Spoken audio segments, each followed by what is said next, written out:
Hello guys, welcome back to our channel. For today's video guys, meron naman kami papakita sa inyo. Ito naman yung paggawa ng customized parol ng mga estudyante dito sa isang universidad sa probinsya ng Cavite.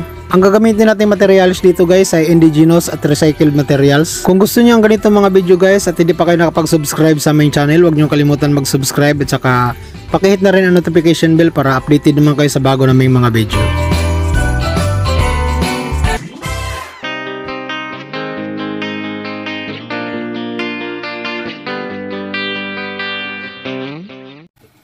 Okay, ang una natin gagawin guys ay katulad rin dati, kukulayan natin yung kapis kasi kapis din yung pinaka main materials natin dito.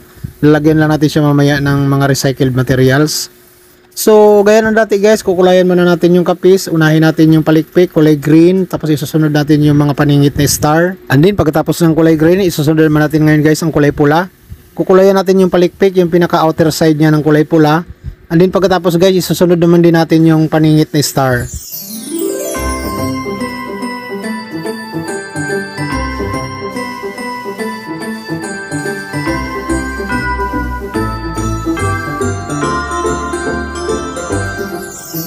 And then pagkatapos ng kulay pula, isusunod naman natin yung kulay dilaw para maging Christmas color na siya. Pagkatapos natin makulayan yung palikpik guys, kumpletuhin na natin ng kulay yung paningit na star, yung maliliit. Ang kulay niya guys is green, red, yellow, orange at saka blue.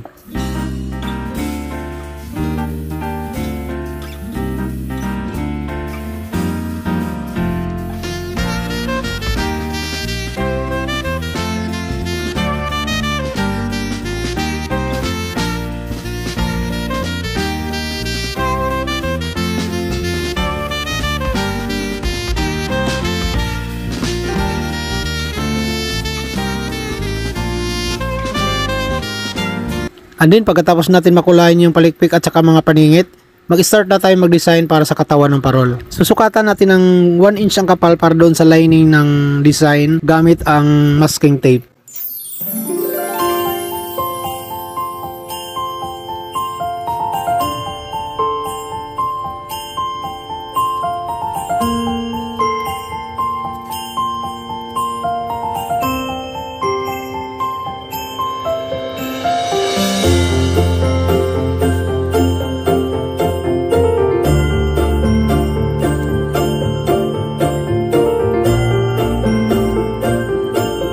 And then pagkatapos natin malagyan ng masking tape para doon sa lining, isusunod naman natin ngayon yung sticker.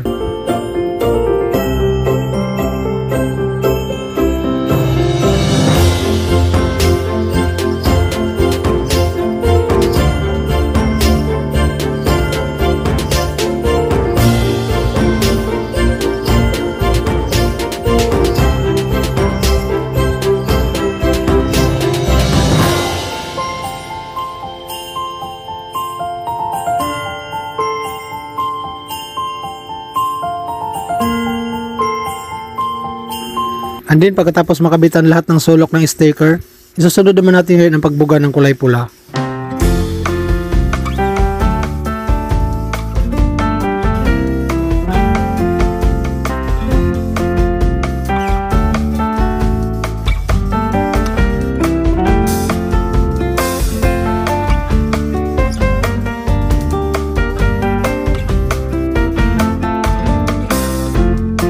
Pagkatapos natin mabugahan ng kulay pula guys, babaklasin naman natin ngayon yung mga nakakabit na sticker.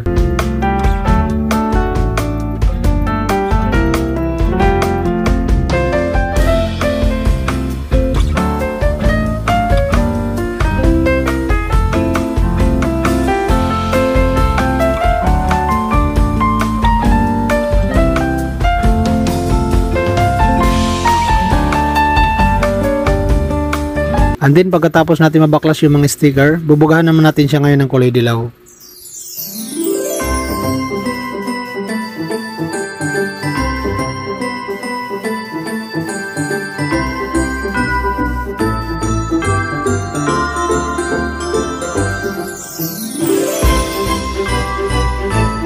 Pagkatapos natin mabugahan ng kulay dilaw guys, babaklasin naman natin ngayon yung mga nakakabit na masking tape.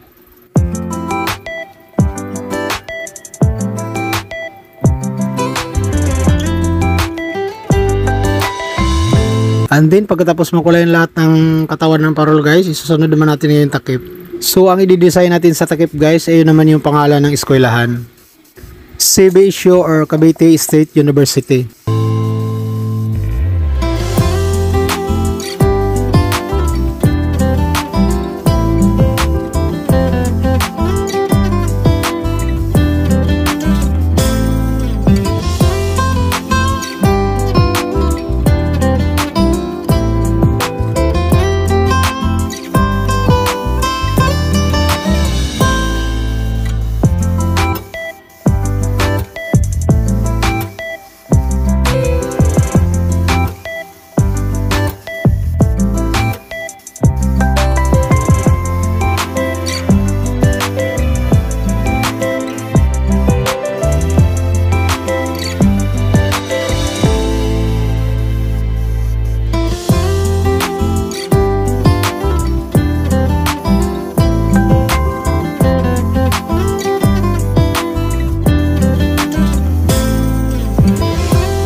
So ayan na guys, tapos na yung ating takip na may pangalan ng eskwelahan. Isusunod naman natin ngayon ang pag-gold. Ang i-gold natin dito guys ay yun lang yung mga lining ng kapis at saka yung mga frame.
Pagkatapos natin makulayan ang katawan ng kapis parol guys, isusunod naman natin ngayon ang pag-prepare ng mga recycled material gamit ang mga bote ng soft drink.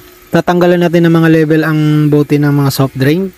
And then pagkatapos, hihiwaan natin ang pinakadulo ng bote gamit ang circular cutter.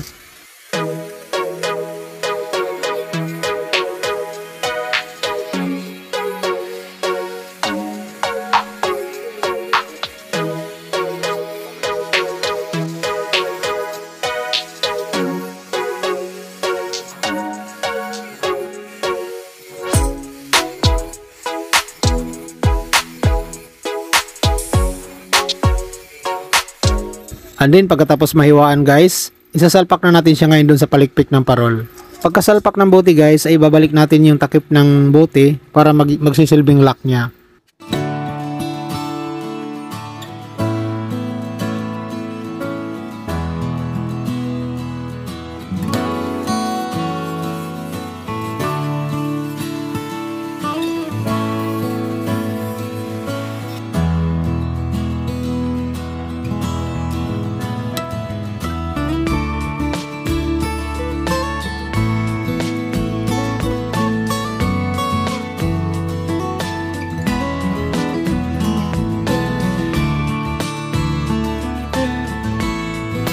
Pagkatapos natin maisalpak lahat ng mga bote, maglagay ulit tayo ng frame. Ang gagamitin nating frame ay GI wire gauge number 8.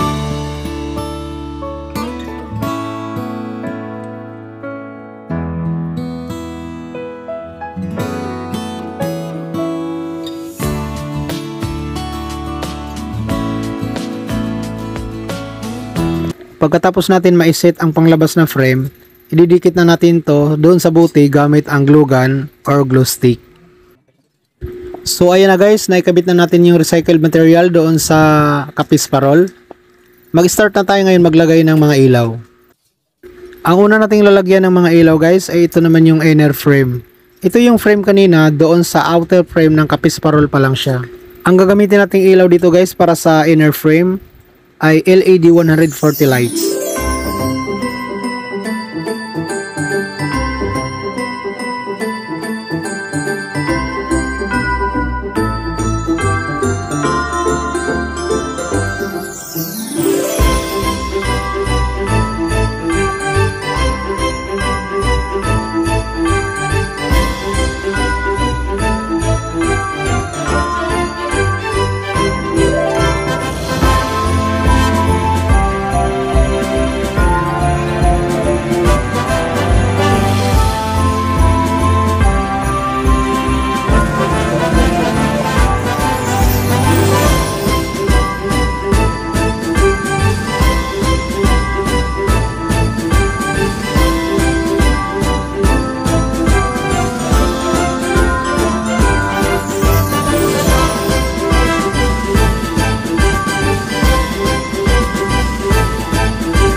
So naikabit na natin yung LED lights guys para doon sa inner frame.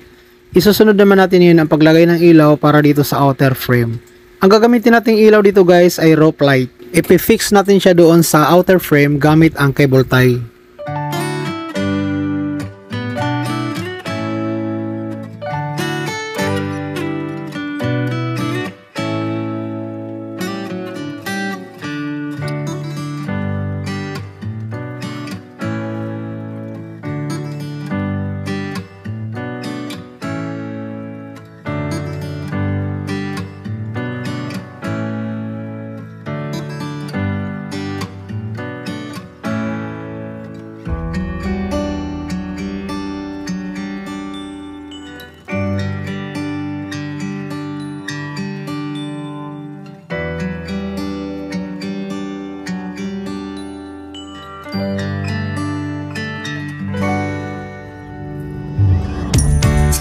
And then pagkatapos natin maikabit yung rope light doon sa outer frame, ipaparallel connection naman natin ngayon lahat ng mga ilaw na naka-install doon sa katawan ng parol hanggang LED light at rope light papuntang plug.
So naikabit na natin lahat ng mga ilaw guys. Check na natin kung gumagana lahat.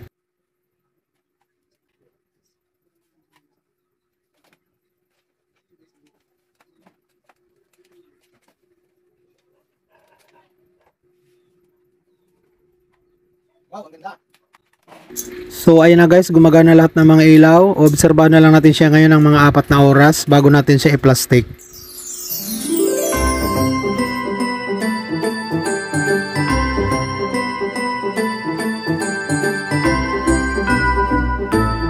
So ayan na guys, na-plastic na natin siya. Ready for deliver na lang ito. Thank you for watching guys. Don't forget to like and subscribe. Thank you.